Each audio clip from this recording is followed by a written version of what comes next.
Okay, now we are recording. So welcome to the show, and we're going to do a walkthrough.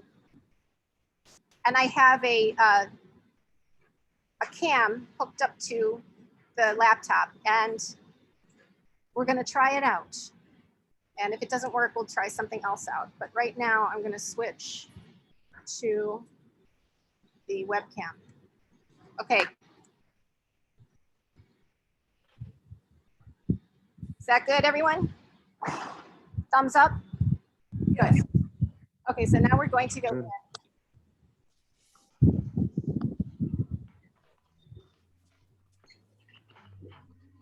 Hello.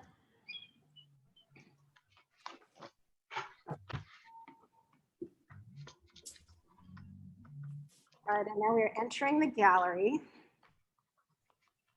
But first, let's look at the wall text. So this is the vinyl text with everybody's name in the show.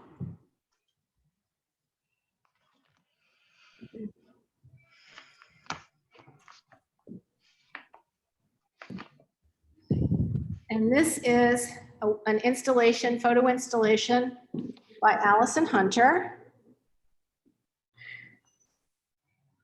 How's the light? Is the light okay, you guys? Yeah. Okay. Yeah. And we have over here a list of works which is available for people to refer to. So Allison Hunter, 2 pieces, untitled wall pattern based on number 27 from Prunings, from the Pruning series. Photograph printed onto adhesive back vinyl, and the current dimensions are 132 by 88. And then the photo is called Catching Roses 2021, archival dye sublimation onto white aluminum, 36 by 24 inches. And I'm going to get all close so we can see the photograph.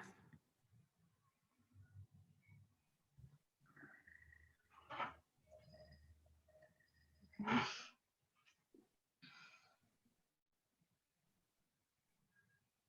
Oh, there's Nina. Hi, Nina. Hi. So it's funny that you should show up now because we have your pieces. Now, why don't you tell us the title of your pieces? The pieces are part of a series that's called Nove Angoli, Nove Forme. Can you hear me? And we're just doing title and medium at the moment. Okay. And it's one object cast out of paper, pure cotton paper, and the other one is watercolor. Yes, that's right. Good, thank you. And then we have this piece, or pieces, by Marisa Bernotti. And I've rehung them. I don't know if some of you might have seen the older version, but I went through all the many drawings that Marisa and drawing paintings, mixed media on paper that Marisa sent. And I picked out some of different ones, and they are from her journal series. And they are pen and various media on, here I'm gonna turn, I actually have a light. So I'm gonna turn it on now. Is that better? A little bit? Okay, good. On paper. And I picked different ones for one of the reasons was because some of the drawings Marisa's daughter participated in, and so they are collaborations. And I thought that was a wonderful thing. So for example, this bottom one has this lovely. She's here watching, yes. Ah, good. Okay. This piece is by Abdul-Barr. Sorry, I'm tilting the camera a little bit while I play with the papers here. Yes, that's good. Thank you, Aditi. Excellent. All right, and that one is Escape Hatch. And it is Epson Ultrachrome Pro 12 pigment ink on canvas. Where is Albert? Is he here? And I can get up nice and close. Sorry for the shaky cam effect, but you can see. He had it, he painted the painting digitally and had it fabricated here, questioning authenticity and whether it is necessary for the artist's hand to be in the work. It's a very colorful painting, very layered, multi-layered. All right, and here, are we doing good so far, guys? We're doing good. Okay, this is Andrew Ackerman's series of objects. Green object, the red object, the blue object, and the yellow object. And I'm going to get up nice and close to those as well. Hopefully it's in focus. And they are acrylic and gouache on found object, except for the green one, which also has China marker. Did I get that right? You got it. All right. Thank you. All right. Over here now, speaking of Andrew, we have his video From the Dark to the Light, an immersive video experience playing. And it is a 70-minute video. And it just started maybe 10 minutes ago or so, or maybe 15 minutes ago. And we can't see the whole thing, sadly, but it is such a cool video. Here's another piece by Nina Gospodin. Am I pronouncing your name right, Nina? Yeah, I think so. Okay. Another project for series tools. This is the tool. This is a tool for the Nuovi Angoli Nuovi Forme, which I'm surely butchering. It's the stencil of shape number 2. So it is the stencil for those pieces. So you see the relationship. So that is the piece that is on the window. And then just below that is a beautiful suite of ceramics that is in fact called Suite by Diane Tanarelli. And it is ceramic, glazed ceramic. Porcelain. Porcelain. Okay, thank you for the correction. I will correct it. I'll correct that in the literature. Now I'm going to have to turn the light off because this is, you can see the glare of the gallery light, of the rather camera light. So, oh look, Aditi's turning it off. Thank you, Aditi. She is worth her weight in gold. Okay, so this is Renee Ray. I'm giving you a real detail experience of this work. And it's called Peripheral Vision. And it is acrylic on canvas, found wood, paper, and string. So this is the piece, and it has string that comes off the bottom of the piece and goes, do you see the peripheral part? Goes all the way to that wall right there. So it's like the piece itself has peripheral vision, you see. It's so good. They're all so good. And then up here, up above, is another Diane Tanarelli piece, and I'm going to turn the light back on. Hopefully it won't glare too much so we can see it better. And that is a drawing. Diane, does the drawing have a title? Diane? No, it's just it's a sketch. It's from my studio, just when I'm working, I make a bunch of sketches. That's one of them. This sketch has gotten a lot of love, I gotta tell you. A lot of people come in and say they love that piece, I'm telling you. Oh, that's very nice. It's Love, small. you know. Be careful. Thank you. Okay. So over here, we have Ellen Hallie Schiff. Am I pronouncing your name right, Ellen? Yes, that's perfect. Thanks. And this is called Celadon. And I'm gonna need to sort of scooch over to give you the whole thing because there's a sculpture in the middle of the room that I will get to in a minute. Let's see if I can get the whole of Celadon. Okay, it's got a little glare as well. So I'm gonna turn the light back off. And so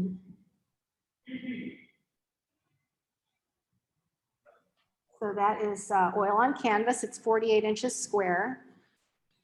And I'm going to get up real close so that you can see some nice detail.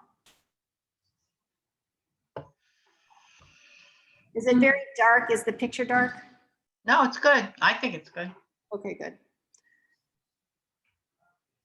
You can see there's lots of nice texture and drips and incident and mark making and color.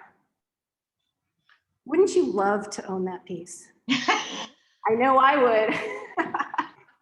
Okay, now over here we have two pieces, and these are both, oh, I'm going to turn the light back on.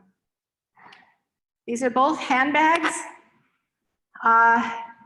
This is handbag number 6, and it is mixed media, and that is by Marisa Bernati. Am I pronouncing your name right, Marisa? I'm terrible at pronunciation, so I apologize for that. And It's okay, Andrea. You are it is an object that is made of a found object with other interfered with. It's an interfered with found object, I'm going to say. And then over here, we have another handbag. And I love that Marisa calls it her handbags that are not handbags. And this one has a kind of a long lower piece that ends in these marvelous feet on the ground. Or they, in my case, I hung it so that they're just touching the ground. I don't know if that was the right way to hang it, but that she said just play with it and have fun, and that is what we did. So yes, they look great. good, thank you. Okay. All right. And last, but certainly not least, there is this really magnificent multi-layer, multi-part complex object by Edie Bocage. And it is called Philosopher Magazine. And it's a sculpture that is in the middle of the room. And it is multiple pages. And it is flash paint and modeling acrylic on cardboard. Here's the cover. Can everybody see that pretty well? Okay. Yes, nice colors. Good. And we had a visitor who came up and he said, oh, look, the triple O, object-oriented ontology. And he went like this. He went, oh, triple O, nice one. I love that. Yeah, thank you for telling me this. And it is like a series of paintings. It's like a solo show of paintings all in one object. So that is the show. And our wonderful, beautiful Aditi did the writing and designing for the show. And so we're going to sit down and talk for a few minutes to Aditi. And then you guys can talk about your work individually. How does that sound? Good? Good. Awesome. All right. I'm going to switch to, sorry for this view of the wall while I switch the camera. Oops, sorry.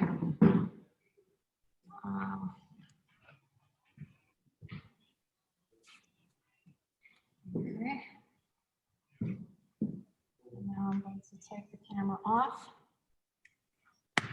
I'm going to have just, and you can see my tech innovation here.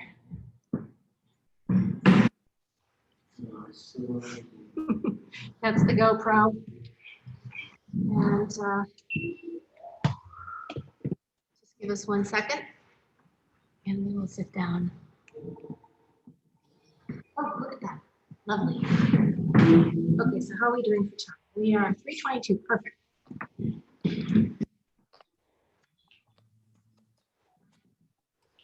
So hi, everybody. Can you hear us okay? Is that okay, or was it better before? This is good. So I wanted to start by thanking everybody in this show and saying that you have all been so wonderful. And I love this show and I love your work, and it came together so perfectly. It was like a dream. It really was like a dream, especially when I saw all the work together in the room. I had thought of the show as a way for people in our group to be together in the room, even though many of us are very far apart and we only see each other virtually. And what was so amazing to me was how shockingly true it is. When you're in this room, I see the relationship between the pieces, and they really do feel like they are in conversation. You know, I feel like Marisa is talking to Ellen and Edie and so on when I see them all together. There's just something about the physical proximity that is wonderful. I wanted to also ask Aditi about her title for the show. So maybe we could start there. Maybe you can talk a little bit about the title of the show. So the title of the show is A Throw of the Dice Will Never Abolish Chance, and it's the title of this poem by Stéphane Mallarmé, who is a French symbolist poet from the 19th century. So this poem was created about, I don't know, like 120, 130 years before now. But I read that something that has made this poem like persistent in culture has been that whenever it's interpreted, it has something to say about the times. So thinking of our group and how we started meeting online, I connected that with how these words are in the poem are scattered through the page, and yet you find meaning in them. So like the spaces between the words and this sense of creating space for chance, that's how I connected it to how we came together as a group and began sharing references and discussing our work and our practice with each other. Wonderful. And in terms of the design, the writing, how has that been when you designed the title? And can you talk a little bit about your design and the interviews that you did? Yeah, sure. So in the beginning, so I wanted to write an essay about the show. But what I did was to start by interviewing each artist individually. And I started asking them what they thought of this poem, whether they knew it or not, like how chance comes into their work. So from there, from these interviews and talking to each one, I started to finding similarities, but also differences Mhm. between how the work connects to each other and how people's view and reflections on how they have been creating work this past year, been like in isolation, but together Right. via Zoom Mhm, has mhm. informed their practice. Mhm, mhm. Because we have very obviously very particular historical circumstances that we've been living through that I don't need to elaborate on. Yeah. And were there any surprises about when you saw the show itself, which is like now? Yeah. Yeah.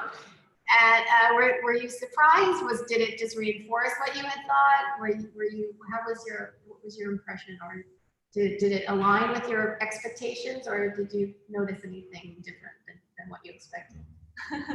Well, it exceeded my expectations. I like seeing it now, like in person, physically, and getting like the colors and texture of the pieces. Yes, right. Has like augmented this dialogue that you were talking about that each work has with one another. Yes. So like you see some yellows on one side and similar yet different yellow on the other, or like the videos and the audio and how like those words can connect to the words that are in Edith's case, like the Philosopher's Magazine. Right. And Yes. yeah, so I think seeing it in person connects even better, like those distances, but also the togetherness of each piece. Yes. I think Edie's piece in the middle to me is like a hub and spokes, and the show itself is this whole that's kind of arrayed around, and it does relate. It's remarkable to see the harmonies. There are certain echoes and harmonies in the show, although all the work is so different from each other, and that was really fascinating for me to see. So does anybody have any questions so far for us? I have a question. Aditi, the interviews that you made with us, are you going to give us some printing of it, or what's going to be the format of the interviews that you did with us? So I will be placing them online in the exhibition's website, authorofthedice.com. I also think that this after this opening, like that's a way for the theme of the show to continue evolving. Also because this has a physical presence, but there are so many ways that like the digital component of the show can also continue like this dialogue. So yeah, I want to publish those interviews online, and yeah, even maybe they go back to a printed version eventually, but soon, yeah. Any other questions? Yes, Marisa? Yes, I want to tell something, because you told about how the pieces talk one with other. And I remember when I started doing the handbag number 6, that is the one behind Aditi, we were talking about the first idea of this show. So I was really inspired by all the group work. So I really feel that energy that become of our meeting, our sharing experience and pieces of art. So I really feel that energy, and I can see that energy in all the work and all the show as I think that is a wall, not individual. I can see the whole show all together. So congratulations, Andrea, for the curator of that show, and that was what I want to say. Lovely. Is there anybody else?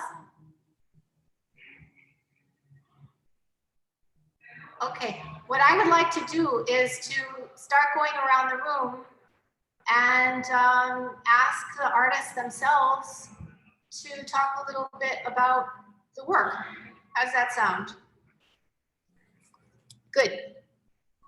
Yep. So I think, let's see. I'm gonna put my camera back.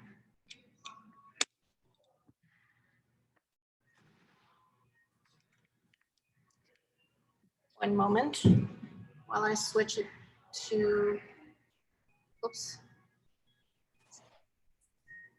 the webcam.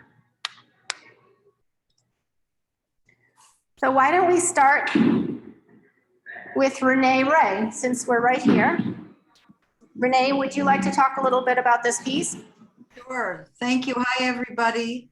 I am Renee Ray, and I want to thank you, Andrea, for a great exhibition and everybody for your wonderful work. It really, it so meshes so well together.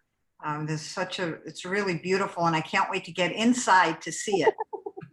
Yeah. So yeah, this piece is called Peripheral Vision. I created this last year during COVID.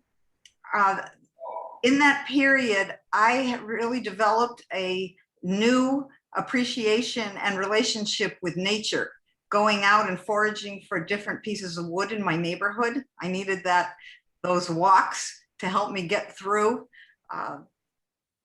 what was going on. And so you can see there that I use those in this piece. Also, since I was small, I had this feeling of connection between people all around the world. And my work through the years, about 24 years now of art practice, I've brought that into my work. Last year, with the political and social divisiveness, I began thinking about the ideas of connection differently, and in terms of how I would present that in my work. So I have these ambiguous figures that speak to the ideas of breaking down stereotypes of age, gender, and culture.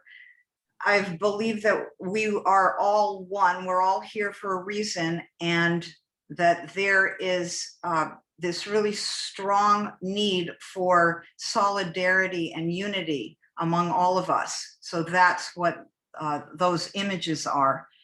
And also during this period, I started experimenting with different materials to express my concepts, and also to think about how I could use those materials to translate line and form, because I'm a painter.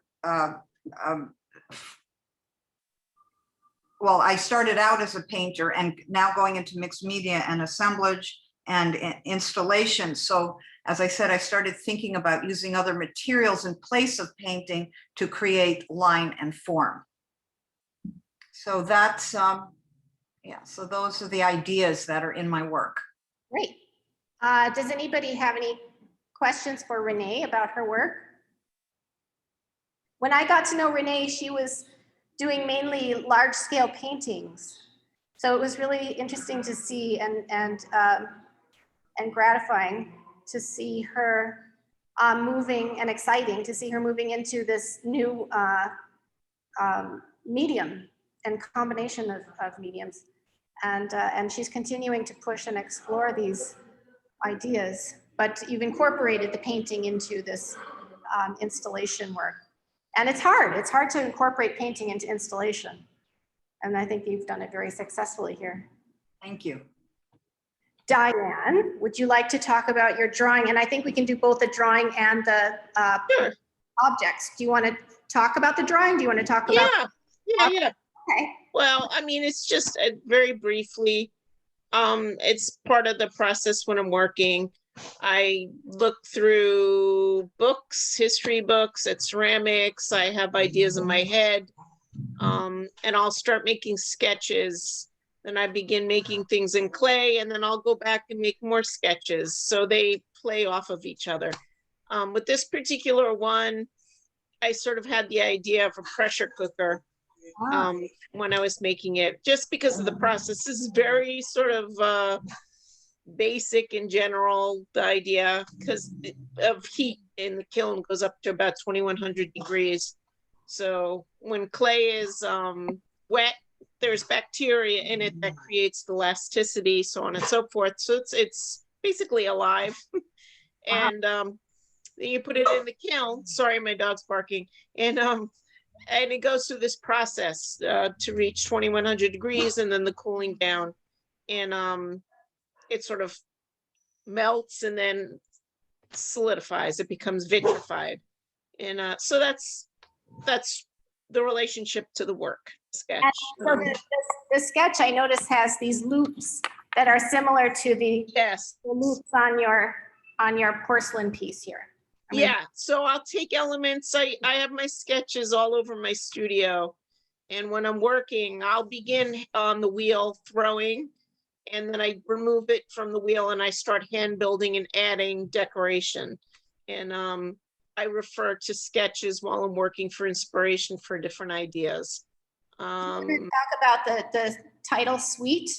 Yes, so it's basically it's a parody on wedding china. So when a couple gets engaged, they have a wedding registry, and they choose a china pattern that is sort of representative of their union.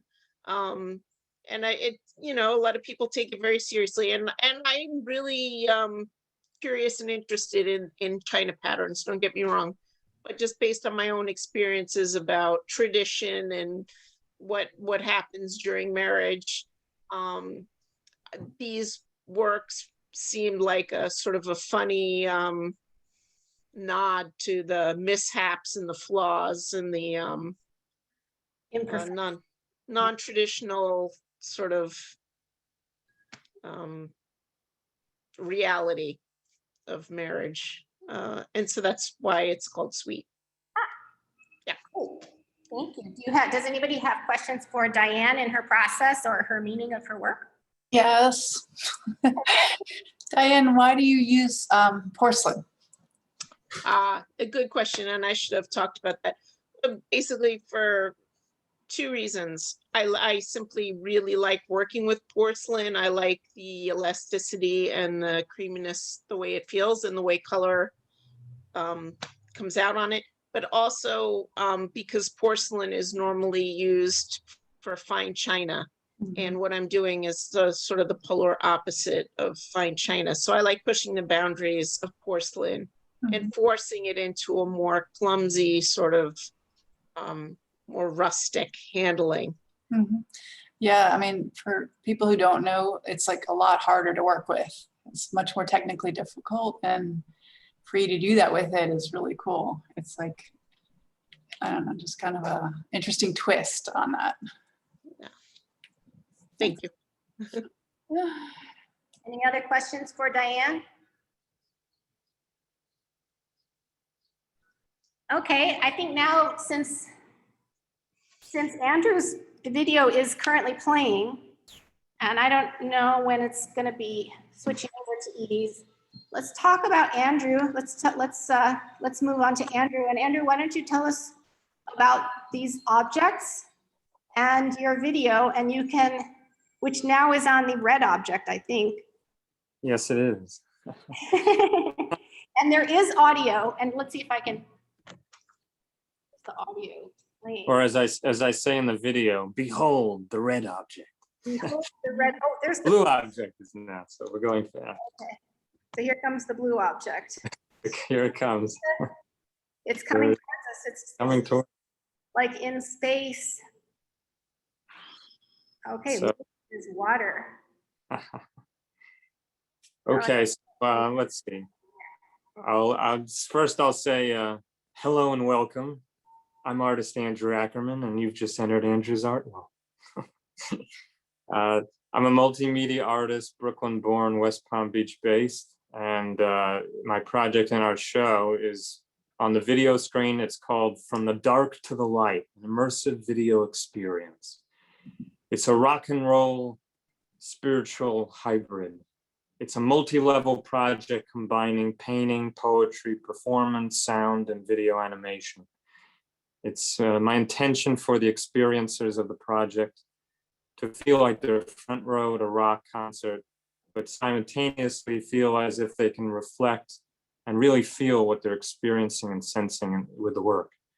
The project is founded on 4 core pieces: the dark ones, dark, dark world and hidden; the pretty lit up ones, shattered pieces of the shattered stars, and the ecstasy of simply being. Those are the 4 founding pieces. And the project was really developed out of those core pieces. You enter in through doorways, portals, and Andrew's art world. And then through the project, I act as the guide, the artist, me, to move you through the different levels from dark to light. And I ferry you through the project. And what you're seeing now are the objects from the cosmic sound tunnel portion of the project. So these objects, as you saw on the screen, here they are in real time. And the objects each refer to an ancient Egyptian chant, El Kalim Om. The green object is El for earth. The red object is Ka for fire. The blue object is Lim for water. And the yellow object is Om for air. And so these are the divine elements which exist within us and without. And in this way, I'm able to bring you through different levels of what the description of what those mean. This particular facet of the project started as sound pieces. There was a sound piece for each of the 4 objects. That came first, and then it was a matter of visually describing the sound works, which are, if you enter through the gallery, you can hear the sound pieces for each piece. And then it just built from there. And to be able to bring in this chant and the mantra, which is actually part of my spiritual practice, to be able to bring that into my art practice is something wonderful about the opportunity of this project. And so, there's some guitar rock going on, some vocal rock, and it's been a pleasure to be able to bring this kind of work to you and to have the opportunity to be with my fellow artists in the show. And I hope you can come out and check it out. But here we are. Thank you so much, Andrew. It's an absolutely fascinating piece, and I wish you could hear the audio better, because I have to say it's really fascinating. And it is a very important component of the piece, but it has to be kind of low. I understand. But you can hear it if you're in the gallery. Does anybody have questions for Andrew about his work, either the objects or the video or their relationship or anything? I wish I could see it. It looks so interesting and fun. Doesn't it? Oh my God. It's really, really cool. And I didn't know you were working from an Egyptian, like the mantra that you're using. It relates to the papyrus in my piece too, which is really interesting. Oh, that's a good point. And we're both on the screen. We're both offering these. That's true too. No, so I think it's really, it's very nice. So for those of you who don't know about this, Edie also has a video, 2 videos that play in a loop on the video monitor, and Andrew's video and Edie's videos are interleaved. So an hour and 10-minute video by Andrew and an hour and 10 minutes of looping video by Edie. Allison, you wanted to ask a question? I love this part. Andrew, do you have your video online? Oh, you will soon. So yeah, I'm gonna I'm going to be offering a special features page on my website shortly. I'm still developing all the pieces. It's really my way of giving you, an inside look into what the project is, how I built it up, and I'm only listing specific features of the project. I'm not going to do the whole hour, but it's going to be core elements. You'll see those, 4 pieces. You'll see some other parts of the guitar sessions in there. So it's really the best of the project. And there'll be more I'm planning to release in time, but for the time being, that's what's going to be. I'll lead you through the experience in my world, on my website, in the way I can. Okay, thank you, Andrew. Also, the other video playing, it's awesome because you're after mine. You see the hand of the work, you see the material. That's true. And it's really wonderful. So I hope you get to see the other work on the video screen. All right, Albert, are you ready to talk about your piece in the show? Oh, yeah, I guess I will. So that is Skate Patch, and it's I would say a somewhat complex radical painting. Techniques are pretty involved. I use processing and Procreate, and then a lot of it's based on esoteric color theory. I'm very interested, particularly in post-humanism, science fiction. My radical painting is heavily involved in basically concepts from the future, and I always see my approach as a form of visual archaeology. So hopefully people will enjoy the work. Can you tell us about the title of the piece? Skate Patch. Well, a lot of that is concerning my fascination with space travel, but also like painting for me is a form of escaping from my usual practice. I'm usually a conceptual artist that does a lot more overtly social political work. But for me, painting is a way of finding placidity, but also recognizing the tensions that we have between the past and our future, mainly because I feel strongly that the past has become very much weaponized through nostalgia and a lot of growing fascism that's particular in our nation today. So I'm looking at the concept of how fracturing and ruins are like actually a way of not becoming too attached to things, but more like a way of having, our fragments be a way of confronting and coming to terms with like things in nature that are occurring, like climate change, and also aspiring to become, more understanding of how we fit within a analog and digital world that are merging as well as splintering at the same time. Yes, I find it so fascinating that you created the painting digitally and you had it fabricated here in New York, in Brooklyn, and then we had it delivered to me for the show. And in a way, it kind of mimics or echoes or has a relationship to the way in which we are all connected via digital means. And yet this show is a kind of physical manifestation of our connection. Does anybody have, does anybody have questions? Oh, I actually have a question for you, Albert. Yeah, go ahead.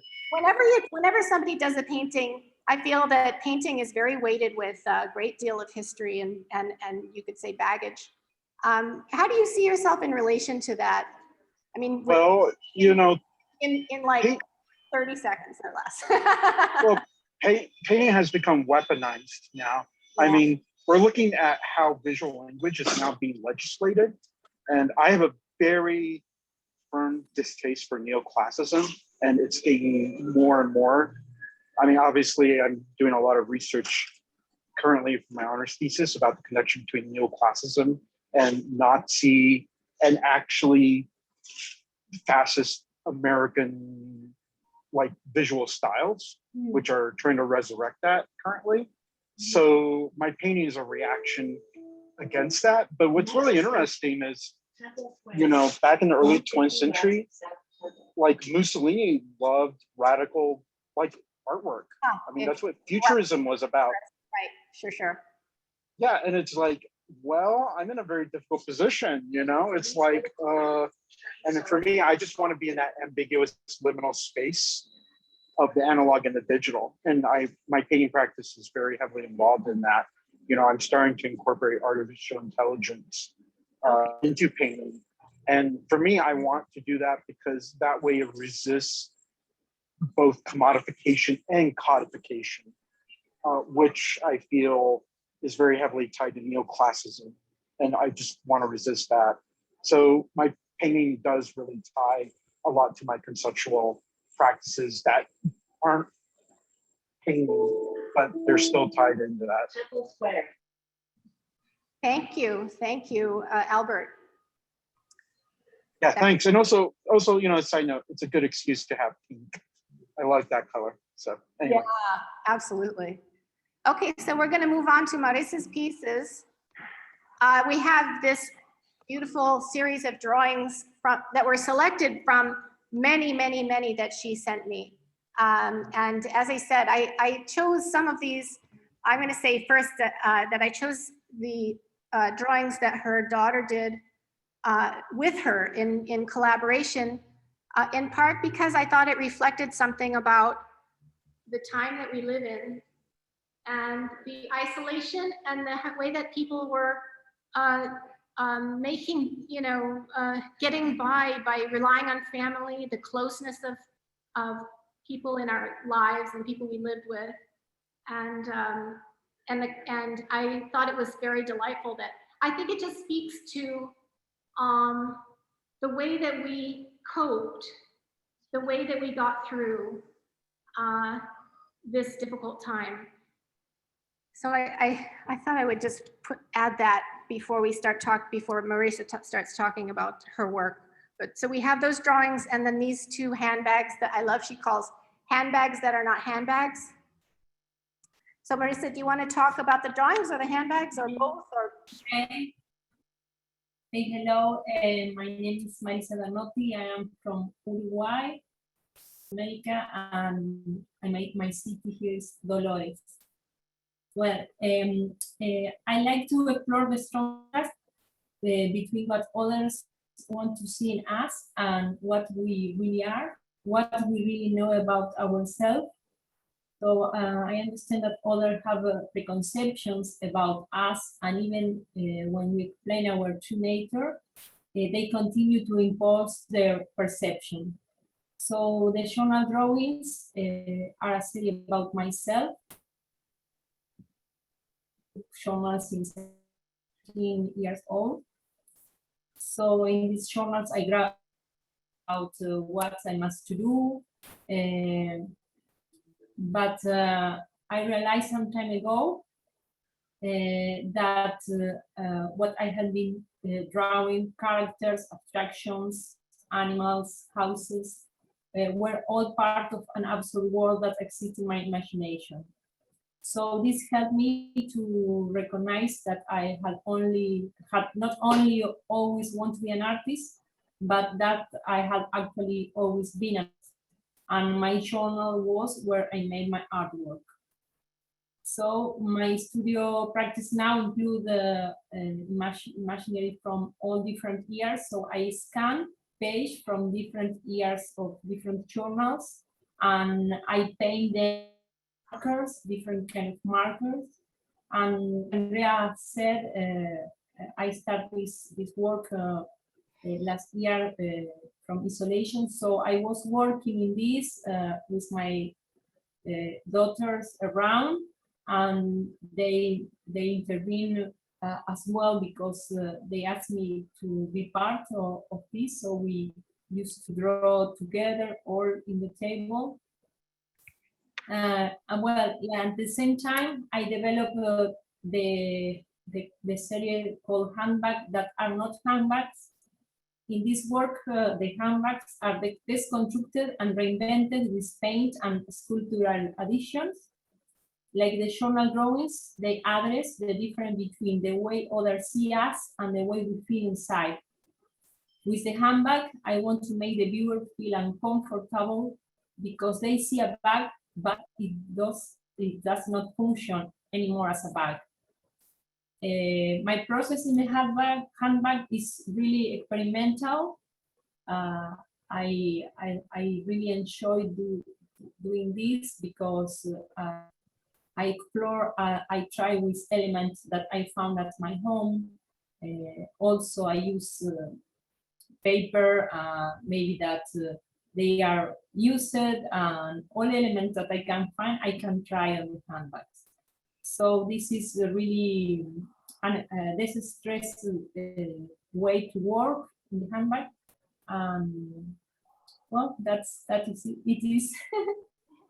Thank you, Marisa. Does anybody have questions for Marisa? Oh, I do. Actually, you know, it's interesting. In high haute couture or like really interesting ornate fashion, like a lot of those clothes seem very non-functional too. So does the fashion industry have any impact, or the fashion culture have any impact on your visual and cultural mantra? Yes, about fashion, and I really like fashion, and also I like the frivolity. So it's like, for example, when I include the high heel shoes, it's like very impossible to use. So it's like I like the frivolity and the things that has. So in the handbag, for example, thinking to do this handbag, make intervention in the handbag in a way you can use the handbag. But one day I realized that I don't want to, nobody can use this handbag. Like that was my desire, because at the first time it was like pressure, like you need, all the people told me, you need to do a handbag, to paint a handbag, sell handbag, to use as a handbag. And it was like, I did the opposite. Thank you. Thank you, Marisa. And thank you for the good question, Albert. Okay, Nina. Hi. Okay, I'm in a loud place. Can you hear me? Do you want to wait and do it in a few minutes? No, Okay. because I've just arrived. Today I'm not Zooming from Vienna. Today I'm Zooming from Venice in Italy. Oh, wonderful. Yes. Lucky you, yay. And I'm standing on the Rialto Bridge in Venice right now. No way. I wanted to show it to you, but I don't know.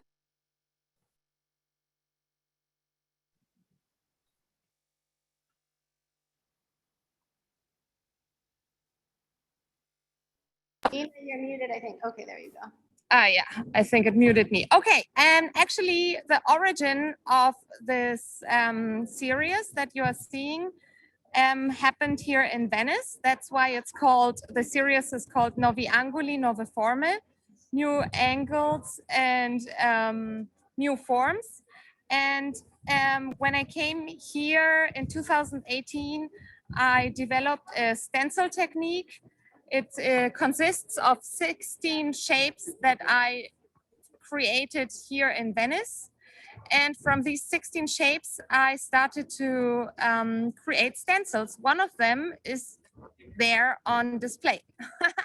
That's one of the shapes I've been using, but I'm also using very big stencils. It depends. And something I like about this system is that it allows me to be in a conversation with these element shapes and discover paintings instead of conceptualizing them. So like in a dialogue, I can create them step by step.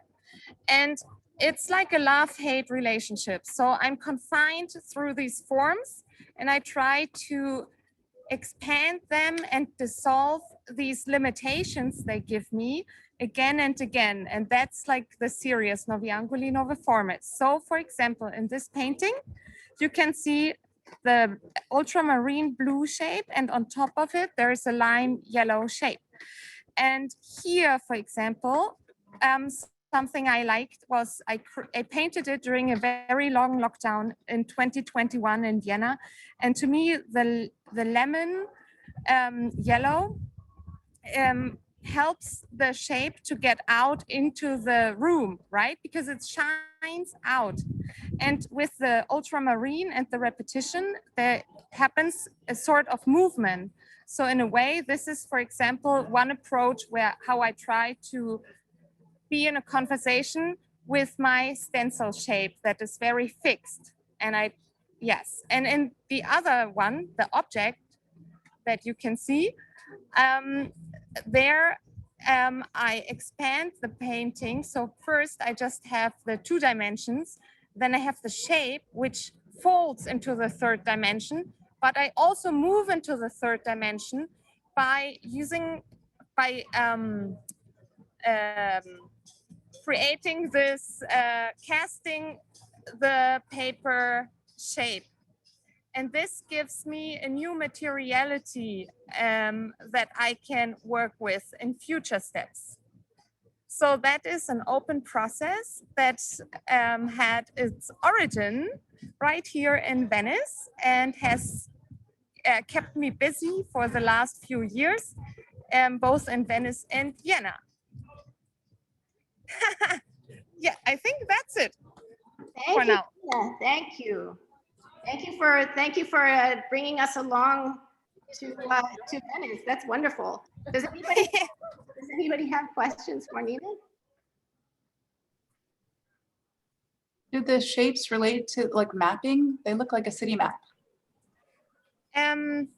Yeah, they remind me a little bit of this, and I think that's maybe because it was developed in a city. But my original intention was to combine a state where I was both open to the outer world and connected to my inner world. And they were inspired by corners and places in Venice. So maybe that's why they remind you of a landscape or a city map. I think of these shapes and your whole project as being sort of semi-philosophical project, and also I want to tell you my secret interpretation of your tool here, which is your tool, and I know that it doesn't really have necessarily anything to do with it, but I can't look at it without thinking of Paul Klee's Angel of History. Do you guys know the Angel of History? And it has okay, you have to look it up. It has philosophical significance in so. It's a reference in Walter Benjamin's essay, Theses on the Philosophy of History. Thank you, Albert. And yes, that is what I'm talking about, and that is a whole other very, very long and fascinating and wonderful discussion. But yes. But I think also I think about perceptual phenomenology and Cézanne and all kinds of things when I look at your work, even though it doesn't have a physical or a formal resemblance. I do think of these things. Okay, thank you, Nina. Okay, I'm going to turn the light off as we talk about Allison's piece. Allison, you want to talk about this wonderful wall mural and photo piece that has such a wonderful presence in the show and in the room? Sure, thanks. So the photo of the figure holding or catching roses comes off of a series I started called Sleepwalkers, which is basically about female empowerment. And it started as staged photographs taken outdoors at night and then moved into the studio. And this particular shot was where I would throw up a bouquet of roses and catch them. And I was catching them with a timer, but it could take 5 shots in a row. So the chance involved was kind of fun to see like where that rose happened to fall in that particular shot. And then I also used two colored lights with different gels on them to create this sort of surreal color situation and have it look even more dreamy and perhaps surreal than it was, because it was in a studio. Whereas my external, outdoor shots were more, a little bit more surreal looking.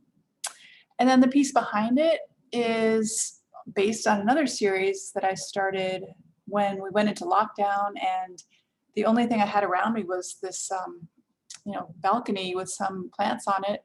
And I thought that the plants were beautiful, even though some of them would have little bits that would die. There was still something to look at that offered hope when everything else was shut down. So I started to do a series of still lifes where I would have the petals just flat on paper. And I went through a whole series of different petals and different paper colors. And then when I was in this crit group, I just by accident kind of experimented with putting one picture from one series over the other picture from another series. And I found that they really can speak in dialogue, because they're both about how we construct our worlds around us and how it can be at times quite subconscious or even insidious, like the textiles that we wear and the patterns in them, or the feminist or feminine ideals that we put and maybe sometimes don't question. And then our like our wallpaper is another background that we can also overlook at times, but could have an effect on us. So those are some of the ideas. You talk a little bit about, I love these particular details. For example, the fact that your shoes don't fit. Well, I love your extremely muscular legs too. Thank you. It's like you're very strong and very powerful. They're sort of like, they're not like, you don't look like a model. You Right. look like a human being, and a very strong human being. Yeah. There's something very like wonderfully real about this. That's why I put the legs in the invitation, because I thought they were so wonderful. Also your tattoo, you have a little crab there. Oh yeah. So can you talk about the fact that your shoes don't fit? And the shoes are all part of this wardrobe that the series is, based on me wearing things that are not my own. So they're all from thrift stores, and it helps to kind of divorce me from the picture. So it's not a self-portrait. It's really more of an act or performance. Like Cindy Sherman in her film stills, it wasn't a portrait of her, right? So this is really more performative. And the performance I'm going through is my subjective experience, but it's also, relating to other women of a certain age, mature, who, look real. And I want to show the power too, but also the imperfections, of course.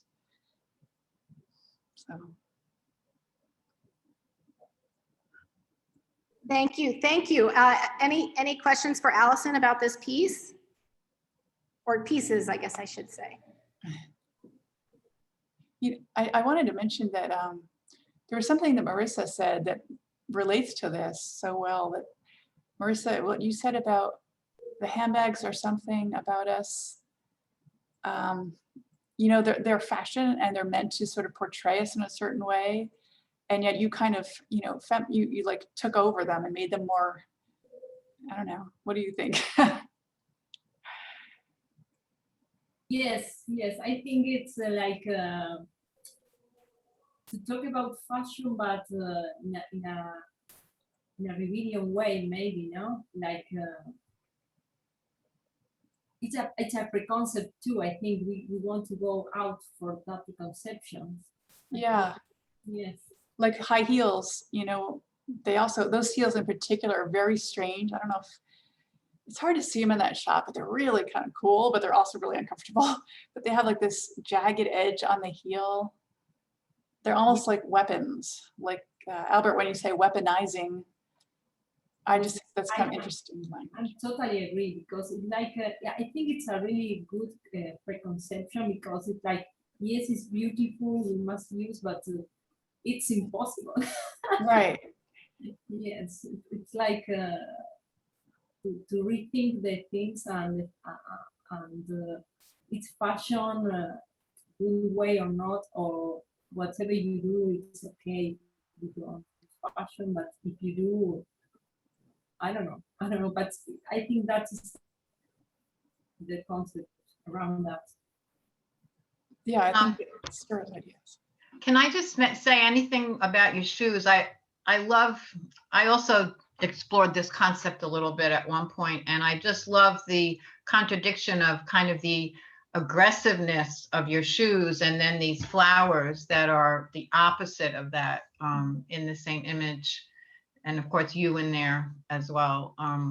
Do you feel that you would be pairing the backgrounds that you did in your photos again? Or do you think of them differently now that you've shown them at what I know of, like 2 places now? Are you thinking differently about these 2 bodies of work as far as merging at all, or are they 2 specific separate bodies that you are deciding to put together for a specific reason? Yeah, I mean, I'm still thinking about it. It's like, it's still too fresh. Like, I don't know yet, have an answer for that, but this did give me a great excuse to explore pattern again, you know, by building up that digital background, because it's not exactly from one of the pictures. And I am really fascinated by patterns. So I'm not sure if I'll, you know, keep working with this idea of conceptualizing pattern and using it or not. Thanks. But also scale. You had done projected works in the past, and this was a way to get a kind of scale. That's true. That's a really good point, to kind of create an environment that's not dependent on light and it's not ephemeral. Yeah. And the notion of wallpaper, like the you know, the stuff that surrounds us, the stuff that we take for granted, it sort of blends into the background and we don't notice it. But in this case, it's very meaningful. So thank you very much, Allison. Thank you. Also, I wanted to add one more thing. The way your hand, the palm is outstretched, kind of reminds me of the blooming of a flower. Was that intentional? No, actually, I was really thinking more about the impossibility of achieving these ideals, these feminine ideals. And like, you know, we can't have a perfect bouquet, you know, it's not. Yeah. That was kind of like, this can't happen, you know, but yeah. I like how it's kind of floating. It's almost like flying. Yeah, but I do like the chance of like that hand looking like that at that point with the light hitting it that way. It's just kind of cool. So thanks, Andrea. Thank you. Yes. And thank you, Andrea, for all your help with this. All right, Ellen, let's talk about your work. This wonderful painting. I don't want to back up too far because I'm going to bump right into Edie's piece. Okay, so well, I'm an oil painter and I'm a process painter. This piece is part of a series that started out as coalescing shapes. So like it became like a figure on a ground, I don't know, maybe 2 months before this. And then it evolved to this. And now the work I'm doing right now, the shapes are really small. So it's, I find that that's how I go. My work is continually evolving.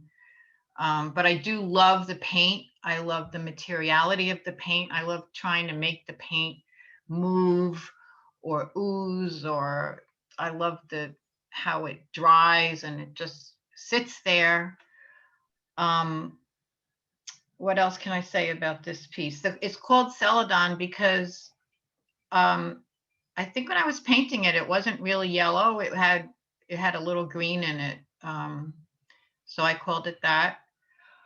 And I also had recently started to leave part of the canvas unpainted near the bottom. And I still am doing that. I like that. I feel like it brings something else to my work.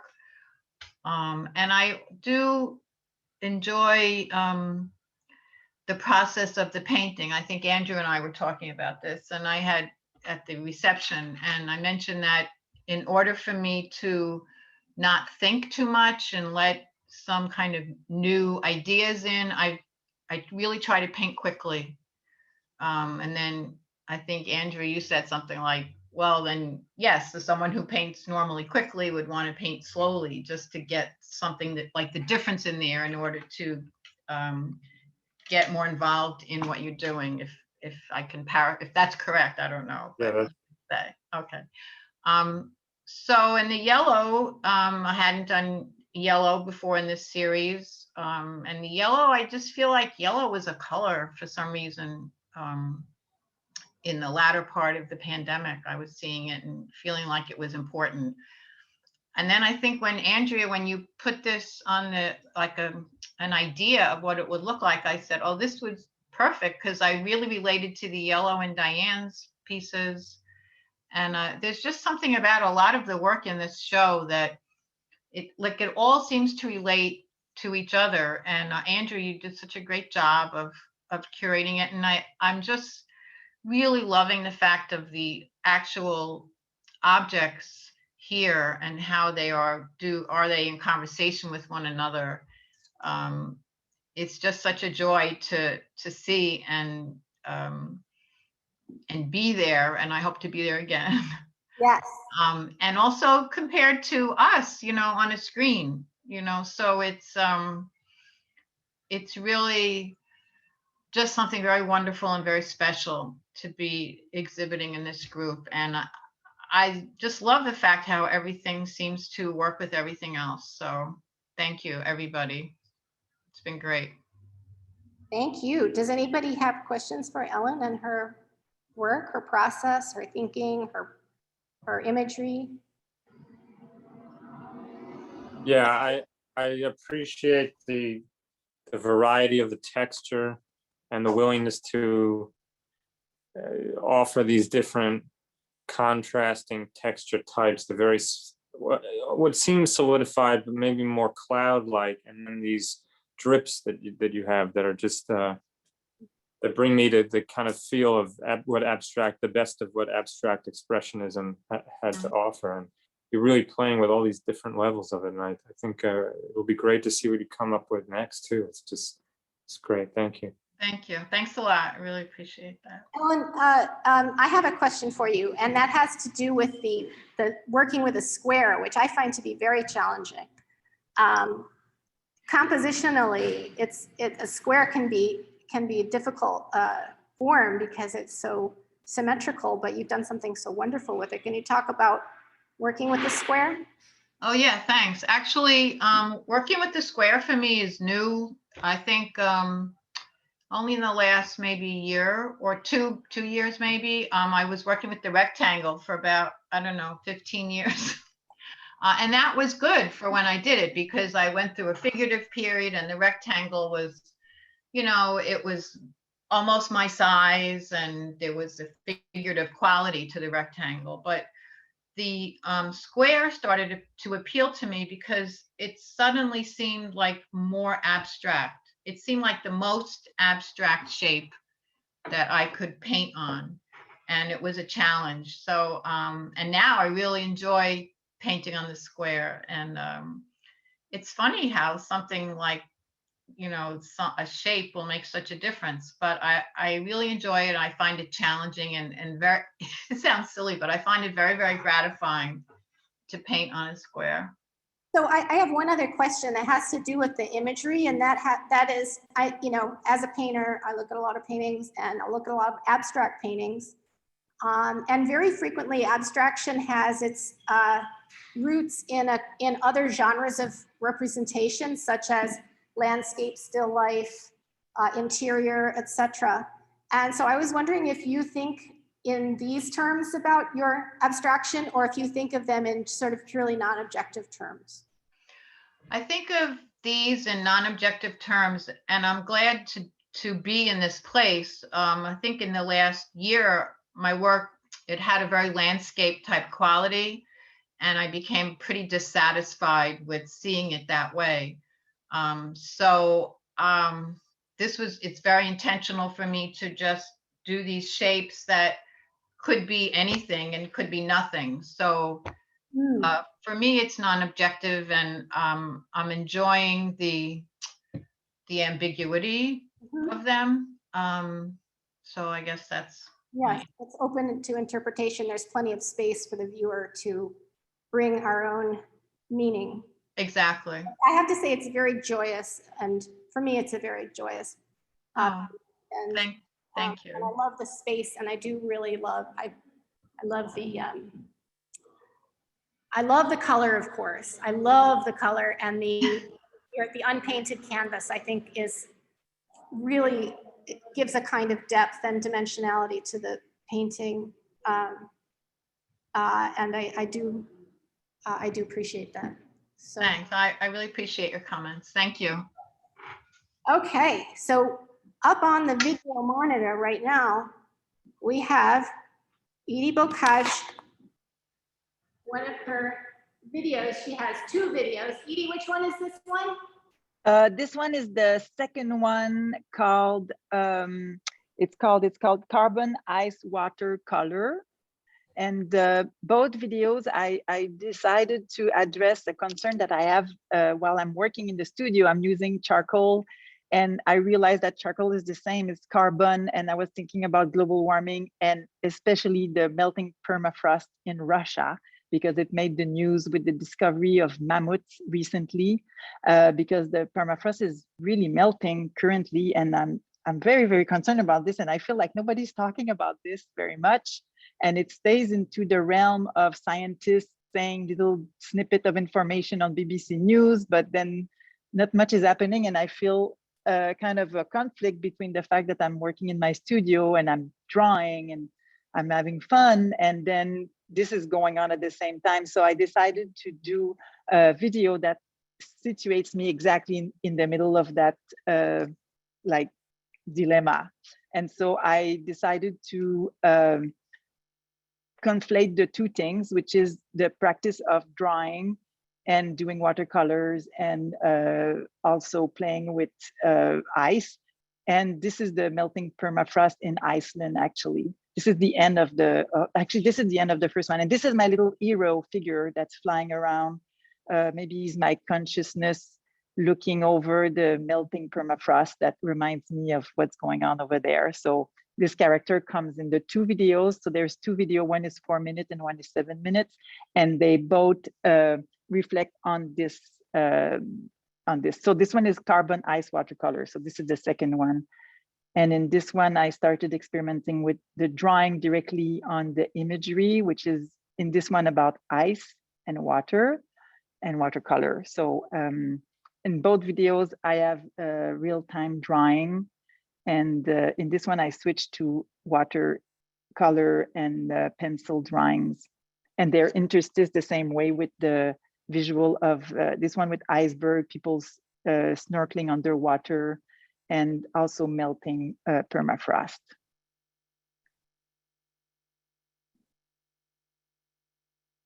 And now, should I just talk about the piece?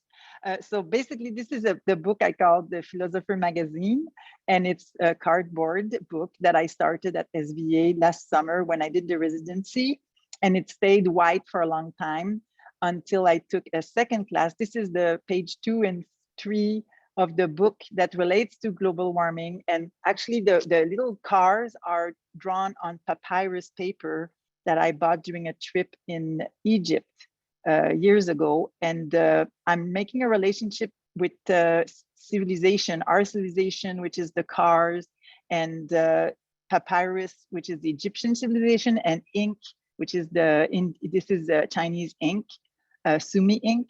And I'm relating them to the famous mammoths that have been rediscovered that are maybe 24,000 years old. And I think it's quite an issue that in 100 years, since 1920, since the car was invented, we kind of like are doing this damage to the earth. So I'm putting them as, if you see on the text, it says hyper object meets megafauna, because the megafauna are the animals from the prehistoric times. And so each page of the book relates to a philosophical concept that I discovered while taking actually a class at SVA with Wilfrid Laforge, one of the teachers at SVA. This is about econology, which actually, okay, this is fun because that relates to my books that I do. If you look at, these are my notebooks that I have imagery that I collect when I work on a subject.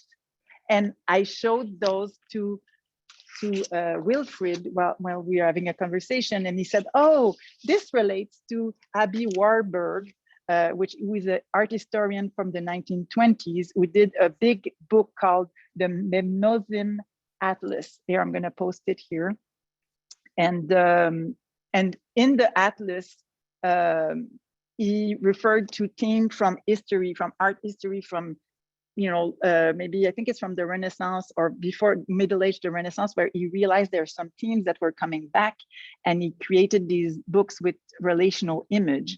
So what happened is that I started to understand that my way of working is more relational between image than thematic, because I can never develop a theme. So that was a big, interesting breakthrough for me. And so it kind of shows up in the book, because in the book I decided to put all the subject that interest me in relationship to philosophy. And also I open it up to other things. This is an advertising for tea on the right, and also for casualism, figurative casualism in painting. And the two characters on the left are basically just the type of character I love. And it refers to a saying from Paul McCartney that says, "There's no formula, it's only what you fancy at the time." And when I heard that, I was like, that's very true. So I'm always kind of debating between doing work that is just what I fancy and work that is more, intellectual. So it kind of like, this is a merging of the two. This is basically an advertising too on synesthesia that I call this one Feel Your Thinking. So again, it's another subject that I found super interesting that I included in the book with my dancing characters. And I used paint, flash paint that is very matte. So it's very absorbing light, and it's very fun to look at. And the last page is about transmedia, which is about, when you look at a movie and there's a spin-off and a prequel and a sequel and all these characters and these world developing. I think this is very much about fiction today and the relationship we have to fiction and how characters become real in our minds. So that's all of these concepts are in the book. And I could talk about it a lot longer, but I don't want to, exaggerate or whatever. My computer's starting to run low on power, and if we lose it, it's going to be bad. So I have to plug it in. Sorry, it's the limitation of technology. But it did okay, right? It got the whole show. Yes. Don't think Thank you so much. I skipped anybody. So that's good. And we can see all this wonderful work.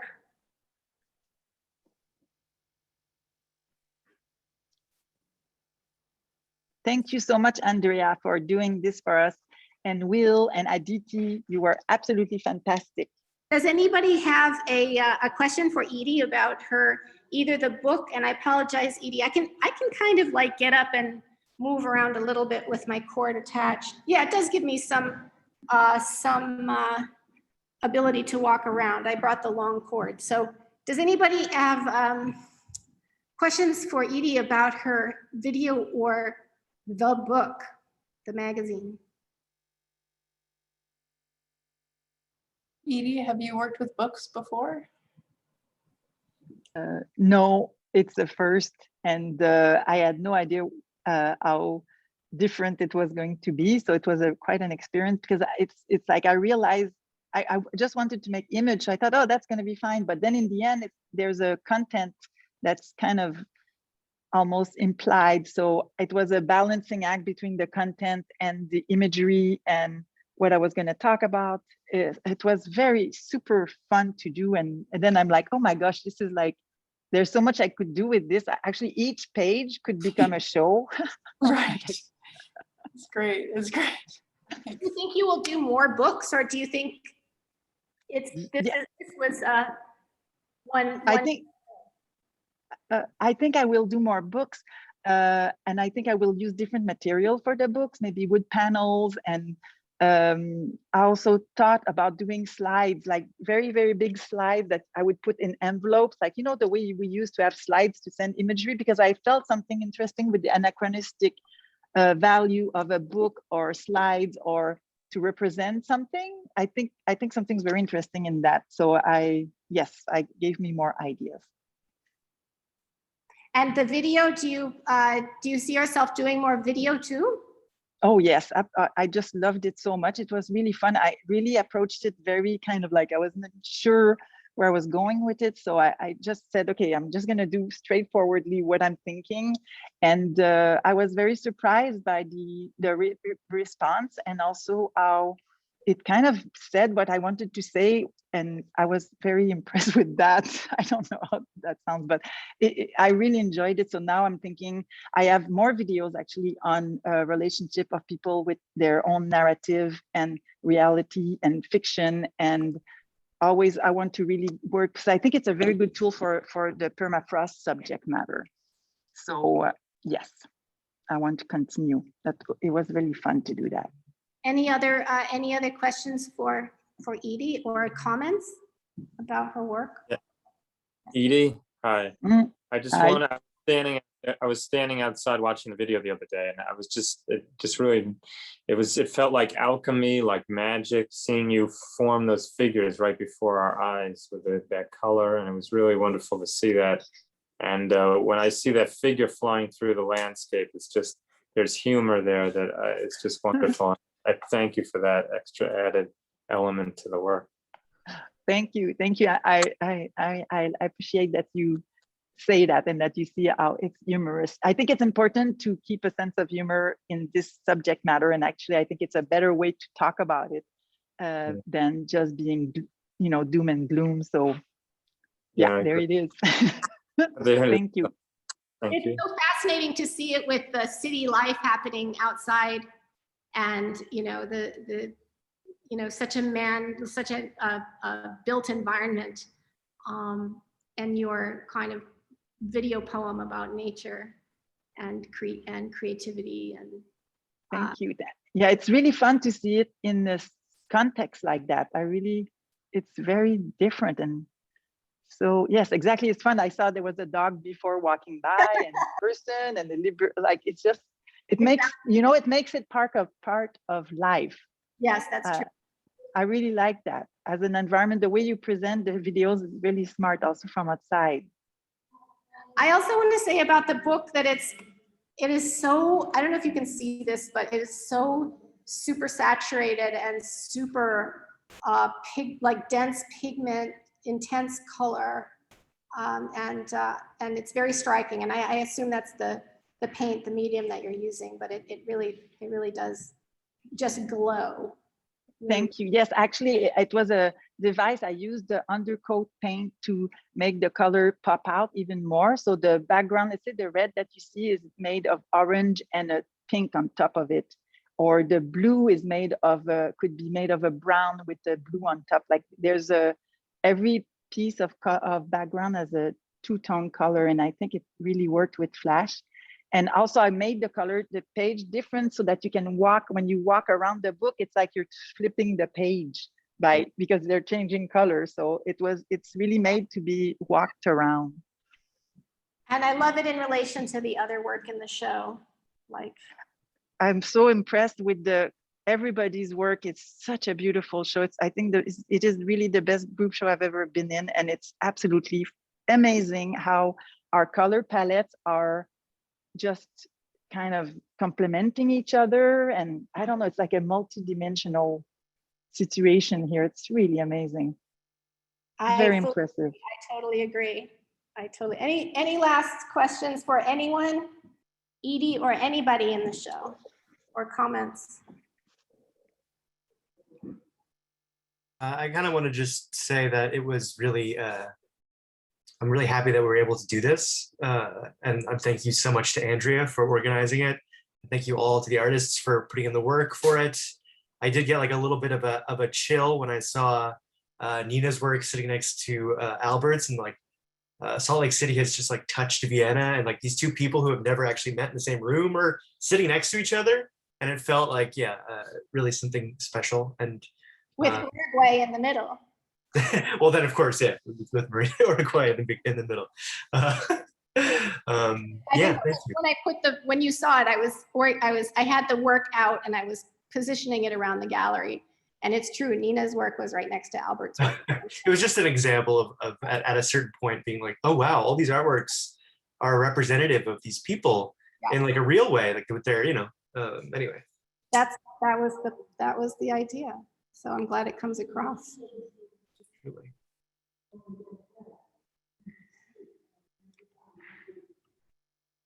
Anybody else? Well, thank you, everyone. We've gone a little bit over, but it was worth it. I really appreciate it. You're hanging in there, and everybody everybody's showing up. Everybody showed up, and you showed up for each other, and you showed up for this wonderful, wonderful show. Big congratulations. I'm gonna hang on, switch the video back so that you can now see us.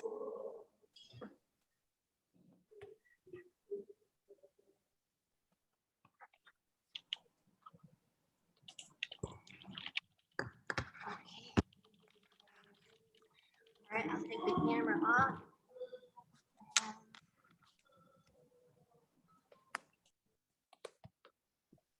Okay, Aditi. So we're going to end the video soon, but I just wanted to thank you all again. Oh my God, this is like a dream come true.